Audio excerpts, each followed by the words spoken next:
Hello friends, welcome to my channel Durga রান্নাঘর। আমি সুতপা আজকে তোমাদের কাছে নতুন একটা রেসিপি নিয়ে চলে এসেছি। আজকে যে রেসিপিটা আমি তোমাদের সাথে শেয়ার করব সেটা হচ্ছে একটা চুনো মাছ দিয়ে হচ্ছে একটা রেসিপি। খুবই সিম্পল রেসিপি এবং খুবই চটজলদি কিন্তু তোমরা এটা বাড়িতে বানিয়ে ফেলতে পারো এবং খেতেও কিন্তু সত্যি খুব দুর্দান্ত। চলো বন্ধুরা, তাহলে আর বেশি কথা না বলে আজকের মতো আমরা ভিডিওতে যাই। ভিডিওটা শেষ করে আমি আবার ফিরছি। তবে অবশ্যই তোমাদের যদি আমার ভিডিওগুলো ভালো লাগে তাহলে কিন্তু প্লিজ লাইক, শেয়ার এবং সাবস্ক্রাইব করে দিও, আর পাশে থাকা বেল বাটনটা প্রেস করে দিও যাতে আমি কোনো ভিডিও আপলোড করলে তোমাদের কাছে চটজলদি নোটিফিকেশনস পৌঁছে যায়। চলো বন্ধুরা, এবার তাহলে ভিডিওটা দেখে নিই। আমি এখানে একটা মিক্সিং বোলেতে মোটামুটি 1 থেকে 1.5 চামচ মতো পোস্ত নিয়ে নিলাম। পোস্তটাকে নিয়ে এবারে আমি একটু খুব ভালো করে এটাকে একটু গ্রাইন্ড করে নিলাম। গ্রাইন্ড করে নেওয়ার পর যখন বেশ কিছুটা মিহি হয়ে গুঁড়ো হয়ে যাবে তখন এর মধ্যে আমি দিয়ে দেব 2টো কাঁচা লঙ্কা আর দিয়ে দেব সামান্য পরিমাণ জল। জলটাকে দিয়ে আমি পোস্তটাকে একটু ভালো করে পেস্ট করে নেব। পোস্তর পেস্টটা আমার রেডি হয়ে গেছে। আর আমি এখানে একটা বাটিতে নিয়ে নিচ্ছি 1/2 চামচ মতো হচ্ছে সর্ষের গুঁড়ো। সেটাকে একটু জল দিয়ে আমি কিছুক্ষণের জন্য ভিজিয়ে রাখবো। আর আমি যে মাছটা আমি এখানে ইউজ করছি সেটা হচ্ছে 250 গ্রাম মতো। এখানে হচ্ছে চুনো মাছ বা কাচকি মাছ আমি এখানে ইউজ করছি। এটার মধ্যে আমি সামান্য পরিমাণ নুন আর সামান্য পরিমাণ হলুদ দিয়ে খুব ভালো করে এটাকে মাখিয়ে আমি কিছুক্ষণের জন্য রেখে দেব। এবারে আমি এখানে 2টো চেরি টমেটো নিয়ে নিয়েছি। চেরি টমেটোটাকে আমি এখানে লম্বা লম্বা করে ফালি ফালি করে আমি এটাকে কেটে নিচ্ছি।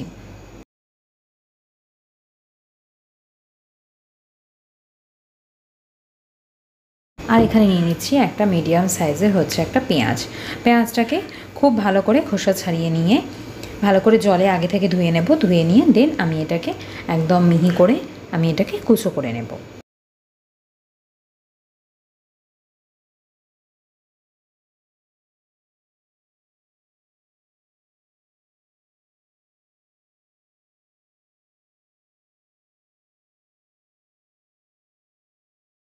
ফ্রাইং প্যানটা আমি গ্যাসের মধ্যে বসিয়ে দিয়েছি আর দিয়ে দিচ্ছি হচ্ছে সামান্য পরিমাণ হচ্ছে সর্ষের তেল।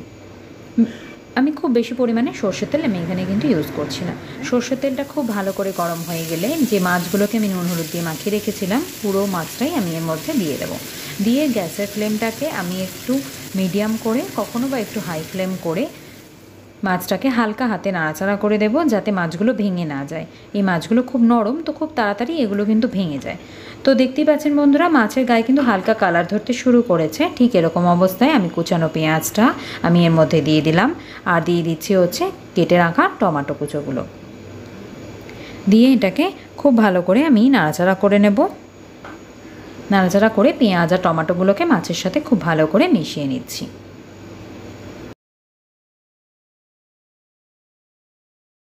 মাছটা আমার বেশ ভাজা ভাজা হয়ে এসছে। এবারে আমি এর মধ্যে দিয়ে দিলাম হচ্ছে সর্ষে বাটাটা, যে সর্ষে গুঁড়োটা যেটা ভিজিয়ে রেখেছিলাম সেটা, আর দিয়ে দিলাম হচ্ছে পোস্ত বাটাটা। পোস্ত বাটার মধ্যে আরও কিছুটা সামান্য পরিমাণ জল দিয়ে একটু ভালো করে গুলে নিয়ে আমি এর মধ্যে ঢেলে দিলাম। ঢেলে দিয়ে খুব ভালো করে নাড়াচাড়া করে আমি এটাকে একটু মিশিয়ে নিচ্ছি। এই রকম অবস্থায় গ্যাসের ফ্লেমটাকে আমি কিন্তু একদম কমিয়ে দেব। গ্যাসের ফ্লেমটাকে কমিয়ে দিয়ে আমি এর মধ্যে দিয়ে দেবো হচ্ছে 2টো চিড়ে রাখা কাঁচা লঙ্কা আর দিয়ে দেবো হচ্ছে পরিমাণ মতো নুন, দিয়ে দেবো সামান্য পরিমাণ হলুদ গুঁড়ো আর দিয়ে দেবো কালারের জন্য হচ্ছে কাশ্মীরি লাল লঙ্কার গুঁড়ো, সেটা হচ্ছে 1 চামচ। দিয়ে এবারে আমি এটাকে খুব ভালো করে মিশিয়ে নিচ্ছি। খুব ভালো করে আমার মেশানো হয়ে গেছে। এবারে আমি এটাকে একটু ঢাকা দিয়ে 5 মিনিট মতো আমি এটাকে একটু খুব ভালো করে ফুটতে দেব। খুব ভালো করে ফুটে গিয়েছে এবং আমার মাছটা কিন্তু একদম তৈরি হয়ে গেছে। উপর থেকে ঢেলে দিলাম হচ্ছে কাঁচা সর্ষের তেল। এবার গরম গরম ভাতের সাথে হচ্ছে পরিবেশন করুন। ভিডিওটা শেষ করে আমি আবার চলে এসেছি আজকে এই চুনো মাছের রেসিপিটা, যাকে বলতে পারো তোমরা চুনো মাছের পোস্ত বা যেটাই তোমরা নাম দাও। খেতে কিন্তু সত্যি খুব ভালো। বাড়িতে কিন্তু অবশ্যই তোমরা এইভাবে ট্রাই করে দেখো এবং কেমন হয়েছে সেটা আমাকে নিচে কমেন্ট বক্সে কমেন্ট করে জানিও যে রেসিপিটা তোমাদের কেমন লেগেছে। চলো বন্ধুরা, আজকের মতো তাহলে আমি এখানেই বিদায় নিচ্ছি। নেক্সট ডে তোমাদের সাথে আবার দেখা হবে অন্য কোনো একটা রেসিপি নিয়ে। তোমরা সবাই ভালো থেকো, সুস্থ থেকো, হাসি খুশি থেকো এবং সবাইকে ভালো রেখো। আজকের মতো বন্ধুরা এখানেই বিদায়। Tata bye.